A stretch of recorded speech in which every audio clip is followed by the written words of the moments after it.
Okay, so this is a lesson that pertains to section 5.5, day 2. Okay, 5.5. Today I'm going to introduce you to a nice handy little trick that you can use if you need the vertex from standard form. So let's talk about that for a second. This is the standard form of a quadratic relation. And again, a nice little review.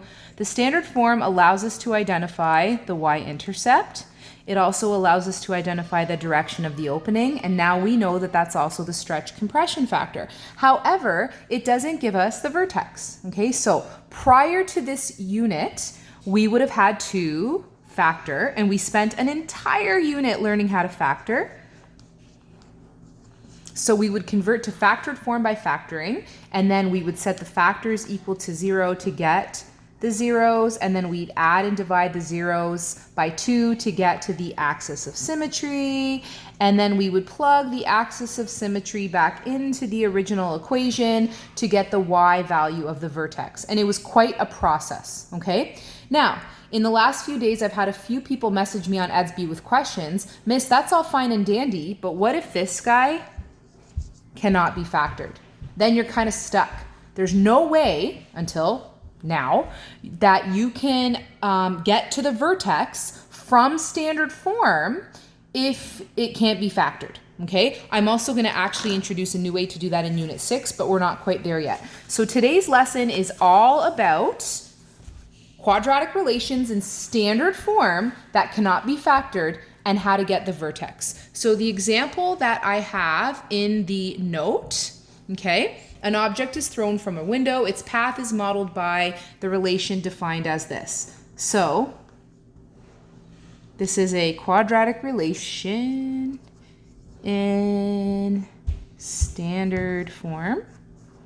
Just want to make sure I'm copying this correctly because that would be embarrassing. Whoa, Nelly, this is ugly. 6.68079. Okay? Quadratic relation in standard form. And I don't know about you, but I'm not even going to remotely try to factor this. Okay? It's way too nasty.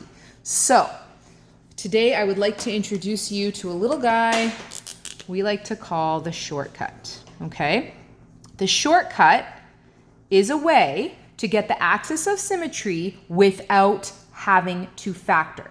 Okay? So the shortcut is the axis of symmetry, x, okay, axis of symmetry, is equal to minus b over 2a. Where do b and a come from? Well, if this is standard form, b is whatever the coefficient of x, in this case it's not x, it's a t, but b is right here, and a is the coefficient of x squared. In this particular example, it's t squared. So all we need to do is plop those two things into this equation, and it will spoon feed us the axis of symmetry. So let's go ahead and do that. And you know me, when I'm substituting, I like to use brackets to minimize my chance of error. So, I'm gonna need a bigger bracket. Okay, b is 26.754. and a is minus 0.49. And this is where I kind of want to put like a little exclamation point just to remind everybody to be careful here, because one of the most commonly made mistakes is that people calculate this incorrectly. So I'm going to kind of take this away for a second. What you want to do, woohoo, when you are calculating this, okay, so we have x is equal to minus 26.754 all over 2 times negative 4.9 is, we want to do the top first, okay, obviously. So you're just going to put that in your calculator, negative 26.754 divided by, now watch, can you see this? Divided by, open a bracket, and you're going to put this whole thing in a bracket. So even though I have it written like this, when I go to put it in my calculator, I'm actually going to put it in like this, because we want to make sure that the calculator divides by the product of these two numbers. We do not want our calculator to divide by 2 and then multiply by 4.9. So divided by 2 times negative 4.9, close the bracket, press equals, and we find that the axis of symmetry is 2.73. Okay, so let's go back to here.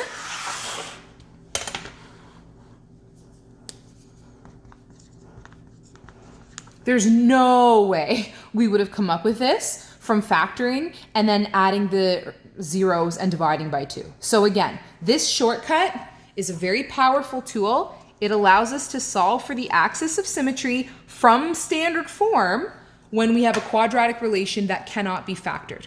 Okay, let's go back to the actual word problem in this note. They had asked us, when does the object reach its maximum, pardon me, I can't speak. When does the object reach its maximum height? And we just solved that by finding the axis of symmetry using the shortcut. So after 2.73 seconds, okay? The next part of the question says, what is the maximum height?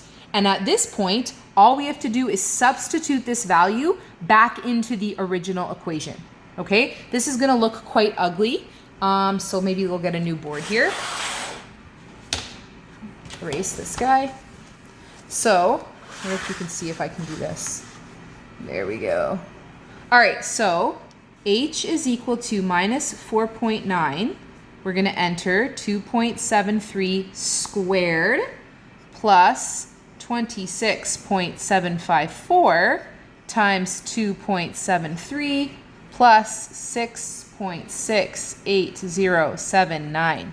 Okay, that is a mouthful. Now, on a test or quiz, folks, you don't need to show me all of these calculations. In fact, a question like this is usually either worth 1 or 2 marks because you would just get 1 mark for showing me that you know to substitute that value in, or a half mark, and then 1 extra mark for the final answer. In this case, the final answer, ends up being 43.2 meters. We just have to make sure, again, when we talk about commonly made mistakes, that we square this guy and that we're super careful with positive and negative signs.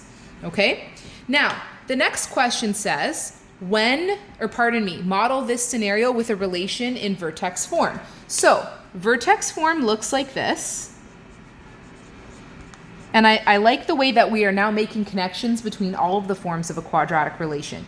Normally I have to solve for A, but I don't have to do that here. I can actually just steal A from the standard form that they gave me to begin with. Okay, H is the axis of symmetry. That's what we solved for using that new shortcut that we learned. And then the optimum value is what we got when we substituted the axis of symmetry into the original equation. Okay, so we took a quadratic relation in, let me grab that board here. We took a quadratic relation in standard form that could not be factored. We used this new little shortcut to solve for the axis of symmetry.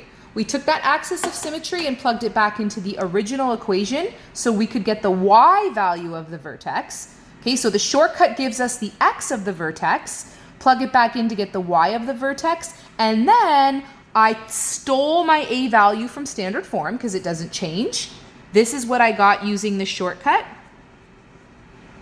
And this is what I got using substitution. Okay? And I hope you can see all of that. Ooh, there we go.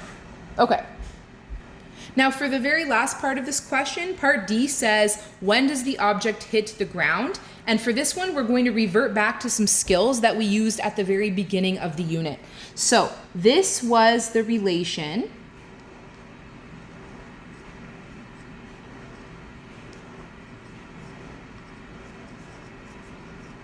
in vertex form. And I should actually be consistent. I'm sorry. This is not x. In this case, it represents time. So we'll put t. If they want to know when did the object hit the ground, we have to let the height be 0.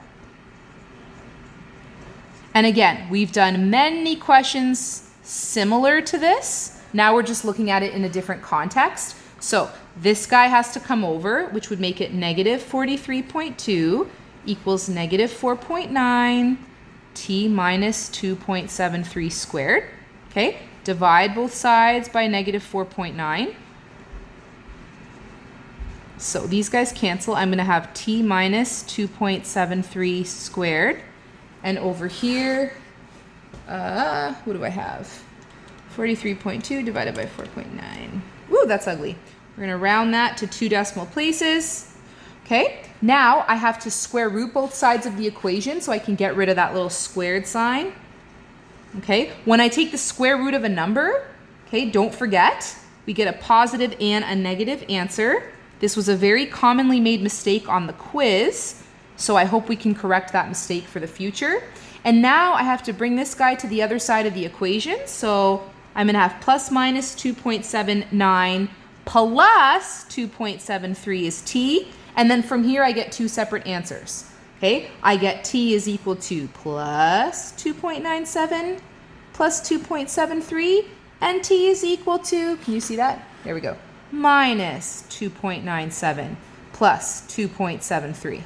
Okay, and that works out to be negative 0.24 and 5.7. Okay? And I know it stresses people out when we get negative time, but let's go ahead and sketch a simple diagram so we can make sense of these numbers. All right. So, going back, let me just scroll on my note here. An object was thrown from a window.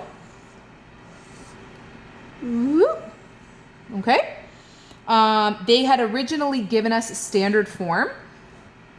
The C value from standard form represented the y-intercept. I'm not going to write that whole giant number out, 6.68079. I think 6.68 will suffice. Okay.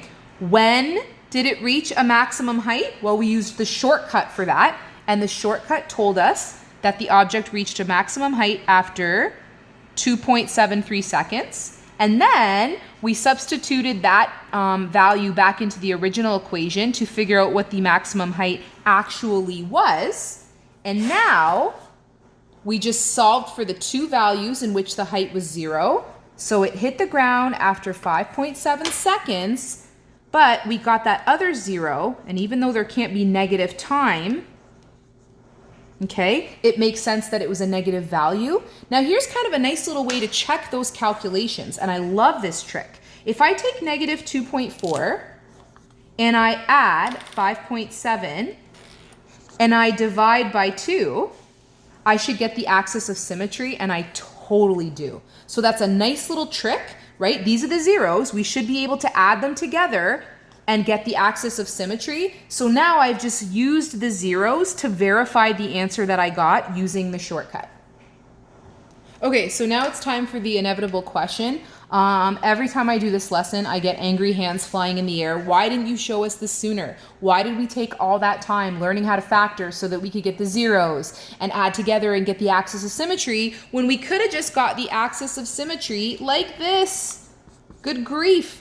And my answer to that is because quite often on my assessments, one of the instructions will say, you may not solve this using the shortcut. The shortcut is fantastic, and I hope you use it, and I hope it's there for you to verify your answers, and absolutely you will be using that shortcut in grade 11. However, it is incredibly important that you learn how to factor. Factoring is one of the most important skills we teach you in grade 10, especially if you're taking grade 11 functions next year. So I'm glad you have the shortcut in your back pocket. You can add it to your little arsenal of quadratic tools, but unless you get a question like the example we just did that is impossible to factor, most assessment questions you get from me, it will say in bold, capital, italics, you may not solve this using the shortcut. Okay, so this is just to verify your answer or for questions in standard form that cannot be factored.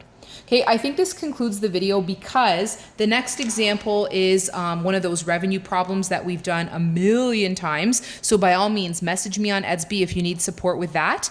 And then example number 3 is a bridge question, which I've already produced a video on. So at this point, I'm gonna say, see you later.